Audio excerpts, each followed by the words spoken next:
کیا موسیقی روح کی غذا ہے؟ وہ جس کو اللہ نے حرام کیا، نبی نے حرام کیا، کیا وہ روح کی غذا ہو سکتی ہے؟ جس سے شہوانیت غالب آ جائے، روحانیت مغلوب ہو جائے، کیا وہ روح کی غذا ہو سکتی ہے؟ جس کی وجہ سے نفاق پیدا ہو، کیا وہ روح کی غذا ہو سکتی ہے؟ جس کی وجہ سے ذکر، تلاوت، عبادت میں لذت محسوس نہ ہو، کیا وہ روح کی غذا ہو سکتی ہے؟ جو مسلمان بیٹیوں کو بے حجاب کر دے، بے غیرت بنا دے، بے حیا بنا دے، کیا یہ روح کی غذا ہو سکتی ہے؟ جو انسان کو اپنی دینی ذمہ داریوں سے غافل کر دے، آخرت سے غافل کر دے، تو کیا یہ روح کی غذا ہو سکتی ہے؟ ہاں، ایک صورت میں ضرور ہو سکتی ہے۔ کہتے ہیں جی موسیقی روح کی غذا ہے۔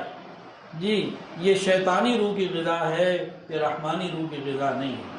موسیقی کے نقصانات میں سے سب سے پہلا نقصان سمجھ لیجئے، ناچ گانے کا پہلا نقصان تو یہ ہے کہ اللہ اور اس کے رسول اس شخص سے ناراض ہو جاتے ہیں۔ مسلمان کے لیے بہت بڑا نقصان ہے یہ۔ ہم اپنے والدین کو ناراض نہیں کر سکتے، اپنی لاڈلی بیوی کو ناراض نہیں کر سکتے، چہیتی اولاد کو ناراض نہیں کر سکتے، بہن بھائیوں کو ناراض نہیں کر سکتے، رشتہ داروں کو ناراض نہیں کر سکتے، ان سب کو منانے کی فکر کرتے ہیں، لیکن موسیقی کی وجہ سے اللہ اور اس کے رسول کو ناراض کر دیتے ہیں۔ کتنا بڑا نقصان کا ہم سودا کرتے ہیں۔ موسیقی کا دوسرا نقصان یہ ہے کہ موسیقی میں انہماک کی وجہ سے انسان اپنی بہت ساری ضروریات سے آہستہ آہستہ غافل ہو جاتا ہے، جو اس کا عادی بن جاتا ہے کہ ماں باپ کی خدمت سے، گھر کے اور ضروری کاموں سے یہ غافل ہو جاتا ہے، اور آخرت کی تیاری سے یہ غافل ہو جاتا ہے۔ بلکہ آگے بڑھ کر یہ کہوں، جب حکمران موسیقی کے دل دادہ ہو جائیں تو وہ اپنی ذمہ داریوں سے غافل ہو جاتے ہیں اور قومیں تباہ ہو جاتی ہیں۔ مغل بادشاہ آپ کے سامنے ہیں، پورے ہندوستان پہ مسلمانوں کا راج تھا، لیکن جب محمد شاہ رنگیلے جیسے آئے کہ جس کی فوج کتنی سینکڑوں گانے بجانے والے لوگ اس کے قریب موجود، تو جب اس قسم کے بادشاہ آئے تو پھر انگریز کو پورا موقع ملا اور مسلمانوں پہ سے حکومت چھن گئی، سب کچھ ختم ہو گیا۔ یہ سب موسیقی کی وجہ سے ہوا، ان آلات میں، ان چیزوں میں پڑھنے کی وجہ سے ہوا۔ موسیقی کا تیسرا نقصان، دل سیاہ ہو جاتا ہے، نیکی اور برائی کا امتیاز ختم ہو جاتا ہے۔ اچھائی اور برائی سمجھنے کا جو فرق ہے نا، وہ صرف اس کے اندر سے نکل جاتی ہے۔ گناہوں کی طرف میلان بڑھ جاتا ہے، بلکہ گناہوں کے اوپر فخر کرنا شروع کر دیتا ہے، اور نفاق اس کے اندر پیدا ہو جاتا ہے، اور نتیجہ یہ ہوتا ہے کہ ہدایت کی کوئی بات، علماء کی نصیحت اس کے دل کے اوپر اثر نہیں کرتی، دل کے اندر سختی پیدا ہو جاتی ہے، عبادت میں دل نہیں لگتا، تلاوت کا دل نہیں کرتا، اور خوف خدا کی وجہ سے انسان کی آنکھوں میں آنسو نہیں آتا۔ یہ بھی موسیقی کے نقصانات ہیں۔ موسیقی کا چوتھا نقصان کہ اس کی وجہ سے بے غیرتی اور دیوسی پیدا ہوتی ہے۔ دیوس کسے کہتے ہیں؟ حدیث کے اندر آتا ہے دیوس جنت کی خوشبو بھی نہیں سونگھ سکے گا۔ دیوس کون ہوتا ہے؟ کہ جس کی بیوی کے پاس، ماں بہن کے پاس کوئی بھی آئے، اسے کوئی پرواہ نہیں ہوتی۔ بیوی کہے مجھے پردہ کرنا ہے، یہ کہتا سوال ہی پیدا نہیں ہوتا تجھے پردہ کرنا۔ اس کو حدیث میں دیوس کہا گیا۔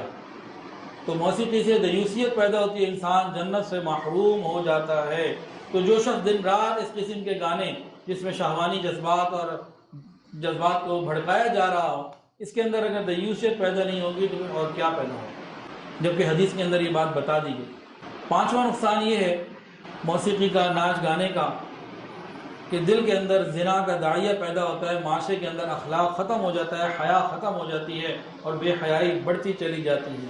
قرآن حکیم میں ازواج مطہرات تک کو حکم دیا گیا، غیر محرم سے بات کرو تو نرم آواز سے مت کرنا، ذرا سختی کے ساتھ کرنا۔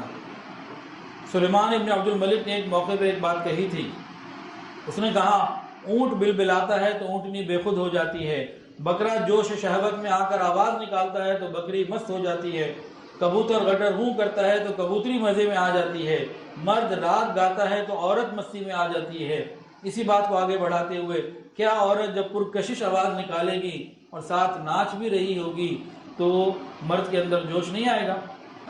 اور نوجوان جب ان باتوں کو دیکھتے ہیں تو یہ اپنی شہوت کو کسی نہ کسی طریقے سے پورا کرنے کے راستے نکال لیتے ہیں۔ نکاح دیر سے ہو رہا ہے، اور یہ چیزیں جب دیکھی سنی اور اندر شہوت بھڑک گئی، اب اس کو پورا کرنے کے لیے یہ کوئی نہ کوئی طریقہ نکال لیتے ہیں۔ آج حالت یہ ہو گئی ہے کہ اپنے بیٹے کے لیے پاک دامن بہو تلاش کرنا ایک مشکل کام ہوتا جا رہا ہے، اپنی بیٹی کے لیے پاک دامن داماد تلاش کرنا مشکل کام ہوتا چلا جا رہا ہے، یہاں تک حالت پہنچ چکی ہے۔ چھٹا نقصان یہ ہے کہ اس سے دولت کا ضیاع ہوتا ہے، مال پیسہ غلط جگہ پہ لگتا ہے۔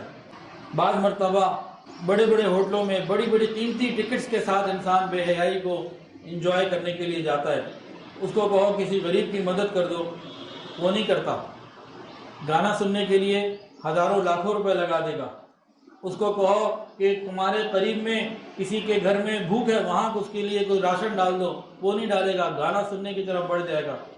اس کو کہو تم نے موبائل 2 لاکھ کا لے لیا تو موبائل سستا کر کے کسی غریب کی مدد کر دو، اس کے لیے وہ تیار نہیں ہوگا۔